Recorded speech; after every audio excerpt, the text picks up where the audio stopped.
بسم اللہ الرحمن الرحیم رب اشرح لی صدری ویسر لی امری واحلل عقدۃ من لسانی یفقہوا قولی۔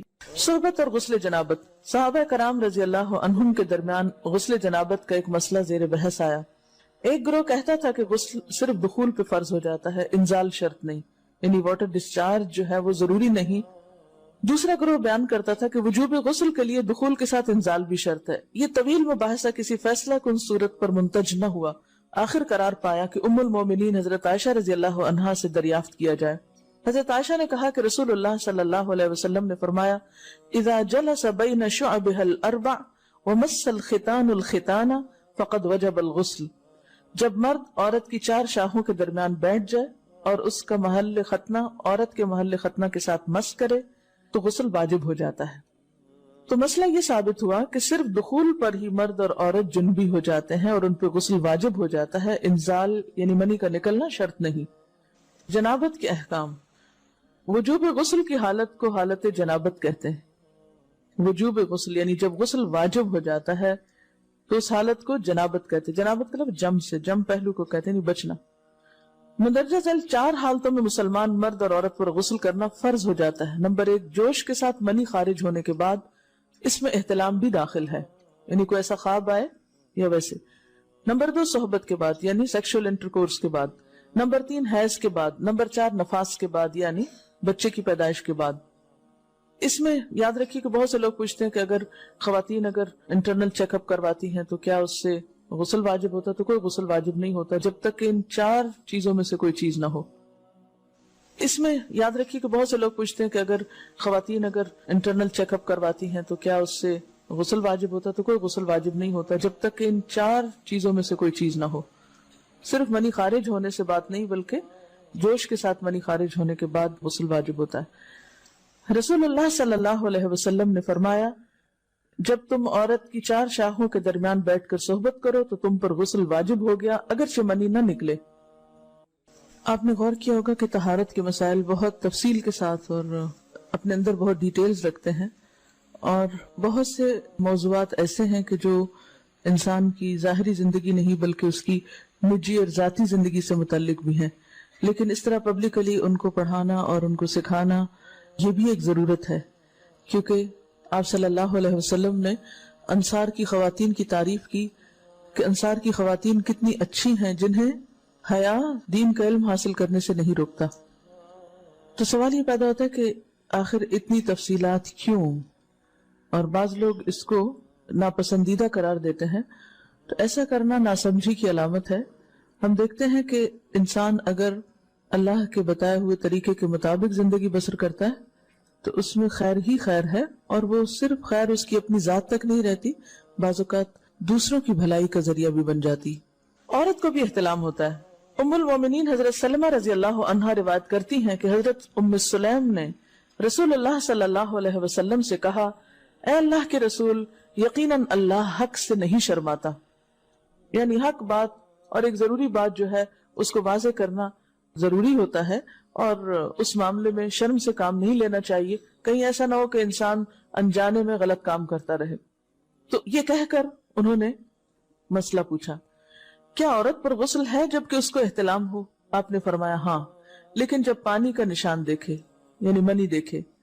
اس پر حضرت ام سلمہ نے شرم سے منہ چھپا لیا اور عرض کیا، اے اللہ کے رسول، کیا عورت کو بھی احتلام ہوتا ہے؟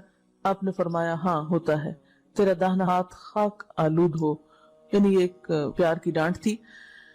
اور اس میں ہو سکتا ہے کہ مزاج کا فرق ہو، بعض خواتین کے ساتھ ایسا نہ ہو اور بعض کے ساتھ ایسا ہو، لیکن اس میں جو اصل چیز ہے وہ ایکسیسو واٹر ڈسچارج ہے۔ اس میں کہیں ایسا نہ ہو کہ لیکوریا وغیرہ کے ساتھ اس کو ریلیٹ کر دیا جائے، دونوں چیزوں میں فرق ہے۔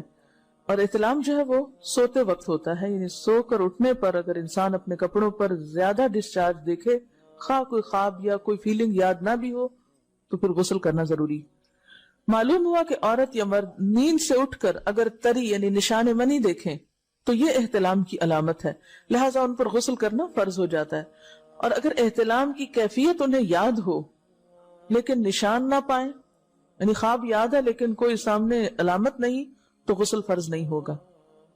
ایسی صورت میں شک کی ضرورت نہیں ہے کہ نہیں وہ میں نے خواب دیکھا اور مجھے خواب بالکل صحیح یاد ہے تو مجھے نہانا چاہیے. نہیں، محض خواب پر نہیں نہایا جائے گا جب تک کہ فزیکلی کوئی ایسی چیز سامنے دیکھی نہ جائے. حضرت ام سلمہ روایت کرتی ہیں کہ میں نے کہا، اے اللہ کے رسول صلی اللہ علیہ وسلم، میں اپنے سر کے بال خوب مضبوط گوندتی ہوں، کیا میں انہیں غسل جنابت کے وقت کھولا کروں؟ آپ نے فرمایا، ان کا کھولنا ضروری نہیں، تیرے لیے یہی کافی ہے کہ 3 لپ پانی اپنے سر پر ڈالے، پھر اپنے سارے بدن پر پانی بہائے، پس تو پاک ہو جائے گی. یعنی بالوں کی جڑیں بھیگنا، سکن بھیگنا ضروری ہے، سارے بال کھولنا ضروری نہیں ہے. جمبی کے بالوں کا مسئلہ. حضرت عائشہ کو خبر ملی کہ حضرت عبداللہ ابن عمر عورتوں کو غسل جنابت کے لیے بال کھولنے کا حکم دیتے ہیں. فرمانے لگی، ابن عمر پر تعجب ہے، انہوں نے عورتوں کو تکلیف میں ڈال دیا، وہ انہیں سر منڈوانے کا حکم کیوں نہیں دے دیتے؟ یہ حضرت عائشہ کی ڈانٹ تھی. یعنی وہ یہ تو کہہ رہے کہ عورتیں بال کھول کھول کے نہائیں، تو وہ پھر سیدھا یہی کہے کہ عورتیں بال منڈوا لیں. میں اور رسول اللہ صلی اللہ علیہ وسلم ایک ہی برتن میں غسل کرتے اور میں اپنے بال کھولے بغیر سر پر 3 چلو سے زیادہ پانی نہیں ڈالتی تھی. معلوم ہوا کہ غسل جنابت کے لیے بال کھولنے کی ضرورت نہیں، مگر یہ حکم صرف غسل جنابت کا ہے. غسل حیض کے لیے بالوں کا کھولنا ضروری ہے کیونکہ وہ مہینے میں ایک دفعہ ہے. حضرت عائشہ سے روایت ہے کہ انہیں رسول اللہ صلی اللہ علیہ وسلم نے غسل حیض کے لیے فرمایا، اپنے بال کھولو اور غسل کرو.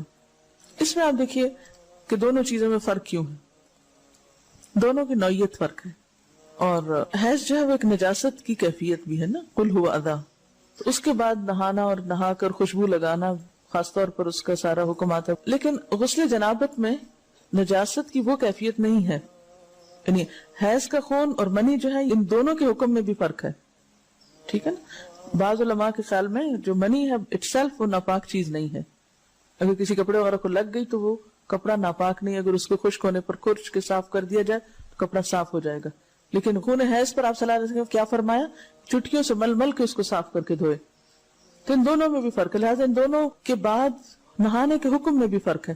ایک میں بال کھولے جائیں گے اور بال بھی دھوئے جائیں گے اور بالوں کی جڑیں بھی دھوئی جائیں گی، جبکہ دوسرے عام غسل جنابت میں بال کھولنا اور پورے بال دھونا شرط نہیں. بہت سی بچیاں ایسی جن کی شادی ہوتی ہے اور اس کے بعد انہیں ان مسائل کا پتہ نہیں ہوتا، یا تو وہ شرم کے بارے نہاتی نہیں، یا نہاتی ہیں تو پھر وہ پورے بال دھو دھو کے سکھانے میں اور ان چیزوں میں اتنا وقت ضائع کر دیتی ہیں کہ پھر بعضوں کا شوہر کی نافرمانی اور آپس کے تعلقات میں ٹینشن، لوگوں کا خوف. تو اگر دین کا صحیح مسئلہ پتا ہو تو انسان ان تمام مشقتوں سے بچ جاتا ہے اور ایک نارمل روٹین کی لائف گزار سکتا ہے. تو اس میں کیا صرف 3 کپ پانی، 3 لپ پانی، یعنی 3 دفعہ کیوں کہ اگر ایک دفعہ ڈالنے سے پوری طرح نہیں بھیگا تو آپ یہ بھی کر سکتے ٹیپ کے آگے سر کر کے تو ساری اسکن جو ہے سر کی اس کو آپ گیلا کر لیں، پیچھے سے بال جو ہیں اگر لمبے ہیں تو ان کو ایک طرف کر دیں تاکہ پورے بال نہ دھونے پڑے، نہ سکھانے پڑے اور نہ خشک کرنے پڑے، اور باقی جسم پہ پانی بہا لیں. دوسری صورت یہ ہے کہ مگ میں پانی لے کے تو اس کو آپ تھوڑا تھوڑا کر کے پورے کو ایک دفعہ کریں، پھر اس کے بعد دوبارہ کریں اور تیسری دفعہ رول کر کے بالوں کو پیچھے سے شاور کیپ ڈال لیں اور باقی جسم پھر دھو لیں. شاور کیپ سے کیا ہوتا ہے عام طور پر کہ پیچھے کے جو سارے لمبے بال ہیں پھر وہ نیچے گر کے گیلے نہیں ہوتے، وہ آپ کے سر پہ ٹک جاتے ہیں. تو سر کی اسکن دھوئیں اور بالوں کو جوڑے کی شکل میں باندھ کے اوپر شاور کیپ پہن کے پھر باقی جسم کو اچھی طرح دھو لیں. تو اس میں آپ دیکھیں کہ جب بالکل سر کے سکن کا حصہ ہی تر ہوگا، اور یہ 3 دفعہ کرنا ہوگا، ایک دفعہ سے نہیں کام چلے کہ 3 دفعہ کرنا تاکہ کوئی بھی بال برابر جگہ سکن کی خشک نہ رہ جائے. تو اس سے کیا ہوگا کہ جتنا کم بال گیلے ہوں گے اتنے کم دیر میں ان کو خشک بھی کیا جا سکتا ہے اور کسی بھی مشقت کے بغیر انسان نماز پڑھ سکتا ہے.